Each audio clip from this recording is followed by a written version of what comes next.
Fox 61's Jamel Johnson. Jamel Johnson's in. Jamel Johnson is in. Jamel Johnson joins us live. All right, here we go, guys. The band is really good.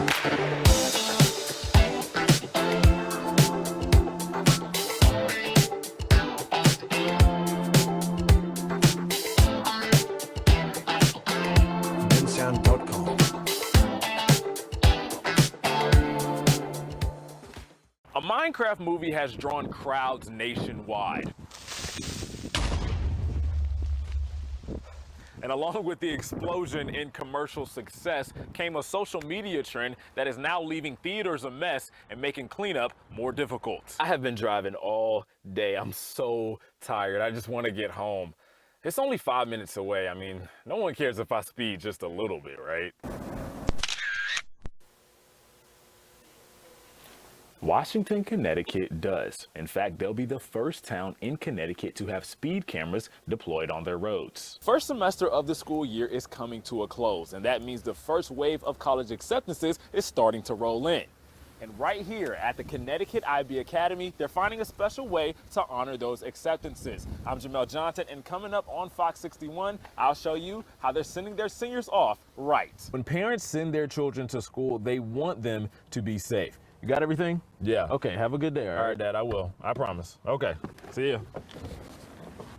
And that safety is in jeopardy when people ignore this stop sign. They were about to perform a routine drug inspection for narcotics. The only problem was that the person inside did not want them to enter peacefully. As soon as they entered, shots were fired at them. Officers returned that fire. Let's paint the picture a little bit. You know, it was a Thursday morning. Wallingford police were responding to a traditional kind of intruder call. Nothing out of the ordinary, nothing they haven't seen before, something that they've had extensive training on. But when they got there, they actually didn't arrest the intruder. There was no intruder. They arrested the homeowner, Joseph Zotter. 24 hours ago, state police was here, Waterbury police were here, firefighters, paramedics, and a SWAT team van was here. They came in, and what they were doing, they were investigating that shooting. They were following any leads, any breadcrumbs they could find. Here we go!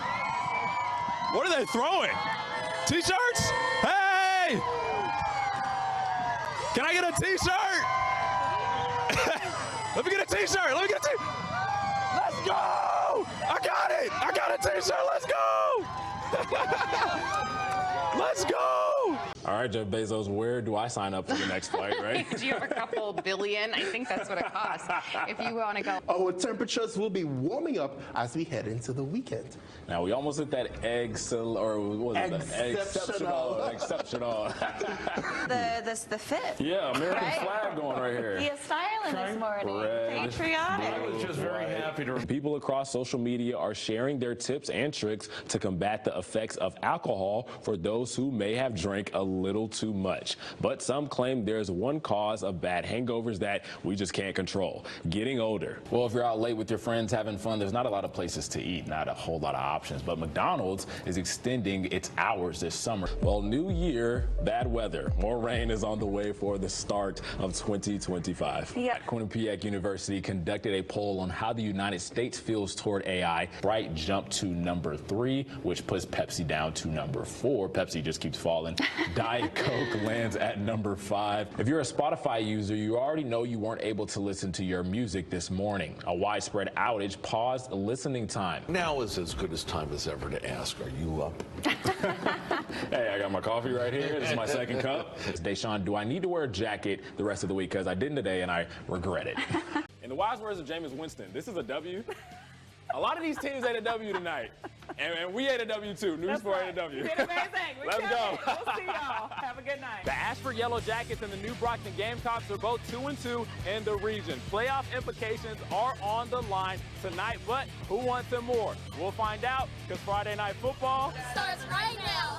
Tonight is the first time in 9 years that the Providence Christian Eagles will face the Geneva County Bulldogs. Both teams are 3-1 and hungry for a playoff berth. We're about to find out what happens when the Bulldogs face the Eagles, because Friday Night Football begins right now. Well, like you said, Kinsley, both of these teams are coming in off losses last week, so it's bound to be a great matchup. For Headland, they're coming in 2-1, and they're trying to find their identity. They're very good at running the ball. That's where they get their bread and butter. But Anthony Trammell is a first-year starter at quarterback. He hasn't thrown a touchdown pass yet. He has 3 interceptions. That's not a ratio you want to go for. You were the coach for this team when they were in the 2A region, and now you're back in the 2A region. You haven't played these teams in 9 years. How good does it feel to get a win over Geneva County today? They were just out here moments ago. They were screaming. They were getting fired up, getting this crowd hyped up. That's slowly trickling in now. But I got a special fan here with me right now, Mr. Billy Cox. How you doing today? All right, son. How are you? I'm doing good. I'm doing good. You have a son who's a senior on the team. What's his name? Gavin Cox. Gavin Cox. So you kind of have a little bit more special relation to the team, and he's a senior. So coming into this, how excited are you to watch this game today? No, what's up? Hey, I'm here with Charlie Ezel. You can already see by his attire tonight, he is fired up. Charlie, tell me what you're feeling tonight right now. Honestly, What was your best birthday gift? Maybe it was a new car. Maybe it was a trip out the country. But if you ask Western High's Colin Cowell, it was making a half-court shot on his 17th birthday. What I'm always thinking about, I'm always trying to get in the gym and play. Basketball is Colin Cowell's life. Like most families, we had a basketball hoop in our driveway, so also I had a little bit of height on, so might as well just try it out, see if I was good at it. Colin first started playing in the 4th grade. 8 years of perfecting his craft led to this moment. Weston was tied 49-49 with Massac in the first round of the SWC tournament. I just might as well just put up a shot. It's a tie game and get ready for overtime, With 1 second left, Kyle did the unthinkable.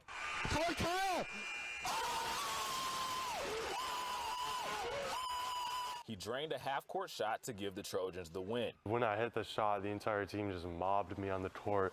Student section came down and was just, jumping all over me. Even in the locker room, they came in running with water bottles, completely drenched me with water. The play went viral on social media and ranked 2nd on SportsCenter's top 10 plays. But then Colin Kyle, the birthday boy. Me and my teammates were well, we should send this to Game Time CT. So, we did that, and we're kind of thinking, oh, it's probably the most it's going to get.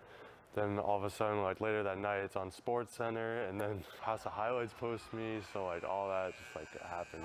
That shot also made Kyle a local celebrity. But even now, I'm still doing likes and follows and stuff on my Instagram. But all that matters to Kyle is that he gifted his team the win.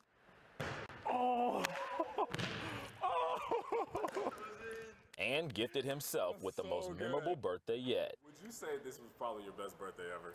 100%, yeah.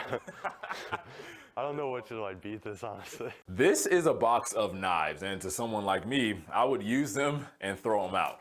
But to someone like Stephanie Lynn Daigle, it's the missing piece to her next sculpture. This is where I sit when I am working. Art. Board here, my tools and stuff. It's considered the ultimate form of creative expression. In every single piece that I make. And has always been in Stephanie Daigle's DNA. I cannot remember a time where I wasn't creating. She became a sign artist at Trader Joe's, but she always wanted more from her art. As you can see, there's a ton of copper piping. That's when she noticed her creative outlet was in front of her all along. The box of cords that you don't know what they go to, or old purses that I hated and I was never going to use again, or just chopping everything up and trying to, use it in some sort of way. She used items that would have been thrown out. It would have been insane to say no to it. But to create her first sculpture. My very first piece was this deer that I had named Yondu. I painted it blue. Based off a character from Marvel's Guardians of the Galaxy. I was going to name him Louie initially, and then I was watching the movie and I was like, I really like the name Yondu.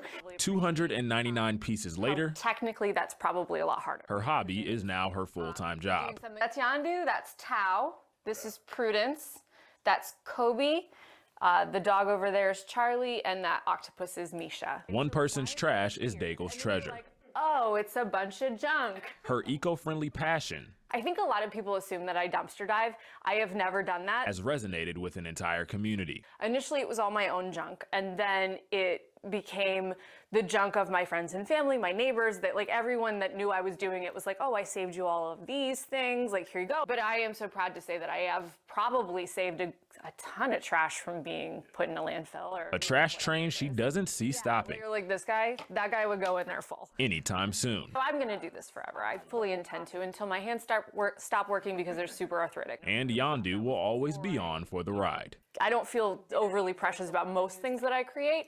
But like you said, Yondu, I feel differently about because that got this whole ball rolling. Actually, here's her diploma. Mary Kearney was the chief of mail for the 68888. With a degree in education. Even though Mary was low-key about her role, her niece Sheila always had a hunch. Well, I spent every summer with her since I can remember, and she did have a air of authority. I never heard anybody talk back to her in the family. Sheila didn't know the specifics until a famous picture of the 68888 was published in a magazine. Here's evidence of her role as chief of mail. That picture sparked her own investigation. Ebony magazine ran a story about the 68888 and what they accomplished when they were in Europe. I saw a photo of my aunt, and unfortunately she was misidentified.